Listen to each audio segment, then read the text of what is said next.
Salut à tous et bienvenue dans cette nouvelle vidéo. Aujourd'hui, on va parler d'un des chocs de la Ligue des Champions à venir, PSG Manchester United. Pour commencer, je vais vous parler des points positifs et négatifs qu'il y aura durant ce match. Puis je vous ferai part de ma composition de l'équipe, celle qui sera la mieux adaptée pour battre Manchester United. Et pour finir, je vous parlerai des joueurs auxquels il faudra faire attention durant ce match.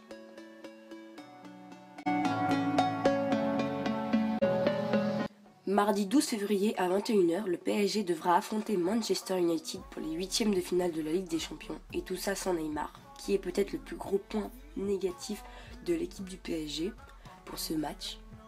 Ça va être plus difficile que prévu, mais je pense que ça peut être aussi un point positif dans le sens que ça va peut-être donner envie aux joueurs de l'équipe de se dépasser pour que Neymar puisse jouer. Parce que normalement, je crois qu'il doit revenir pour le match retour des quarts de finale si le PSG arrive jusqu'à là-bas. Donc ça va peut-être donner envie aux joueurs du PSG de se dépasser et de faire de leur mieux pour que Neymar puisse jouer. Il y a aussi un autre point positif, c'est le retour de Marco Verratti qui a été confirmé par leur entraîneur Thomas Tuchel. Donc ça c'est aussi une bonne nouvelle. Il ne sera pas forcément à 100% de sa forme, mais déjà s'il est à 50% ça peut être bien, parce que c'est vrai que le milieu de terrain du PSG pourrait s'améliorer. Pour revenir sur l'absence de Neymar qui a fait beaucoup de bruit en disant que le PSG n'avait plus de chance sans Neymar, qu'ils étaient foutus contre Manchester United, je pense que c'est faux et que PSG peut rester favori, surtout que le match aller se déroule en Angleterre et le match retour au Parc des Princes. Donc ça aussi ça peut être un gros avantage, parce que Liverpool, ils ont vraiment tout donné sur le match retour et ça a payé. Je vais maintenant vous parler de la composition du PSG qui selon moi sera la meilleure contre Manchester United. Pour commencer, en gardien je prendrai Buffon et non Areola, parce que Buffon a plus d'expérience qu'Areola. Je pense que c'est mieux de faire jouer Buffon à l'extérieur.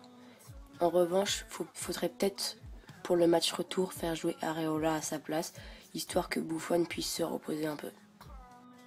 Pour la défense, ça resterait basique, ça serait une défense à 4 avec Bernat en latéral gauche, Marquinhos et Thiago Silva en défenseur central et Kerrer en latéral droit.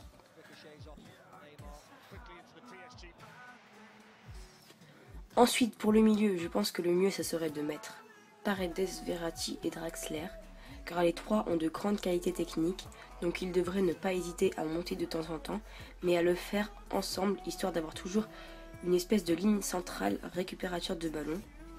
Et il ne faut pas oublier que Verratti est important dans la construction de l'équipe, notamment grâce à sa lecture du jeu, tout comme Paredes.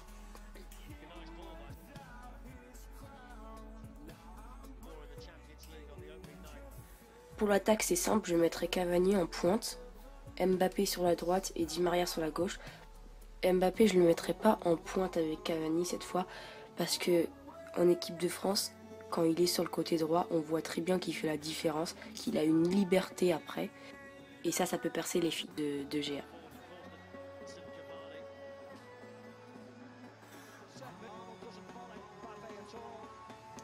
Pour ce match, je pense qu'une composition en 4-3-3 serait la mieux adaptée. Et il faudra faire en sorte que le milieu soit vraiment l'élément clé de cette équipe. Que ce soit eux qui puissent donner tous les bons ballons aux attaquants comme Mbappé et Cavani pour pouvoir les lancer.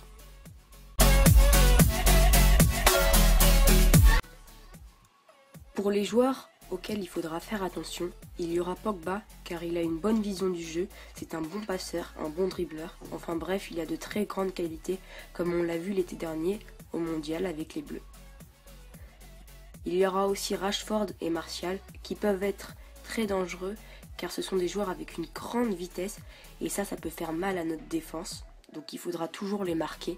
On compte sur Thiago Silva et Marquinhos pour le faire. Et bien sûr il y a De Gea qui est peut-être actuellement l'un des meilleurs gardiens au monde, surtout qu'il n'a que 28 ans, il est encore jeune et il a de très grandes qualités lui aussi.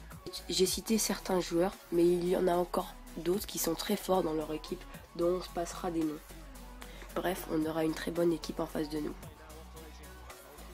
Bon voilà, j'espère que cette vidéo vous aura plu. Moi je vous dis à la prochaine, n'hésitez pas à mettre un pouce bleu et à vous abonner à la chaîne, ça m'aiderait vraiment. Et je ferai peut-être une deuxième vidéo sur le match retour de PSG Manchester. Salut salut et bonne chance au PSG.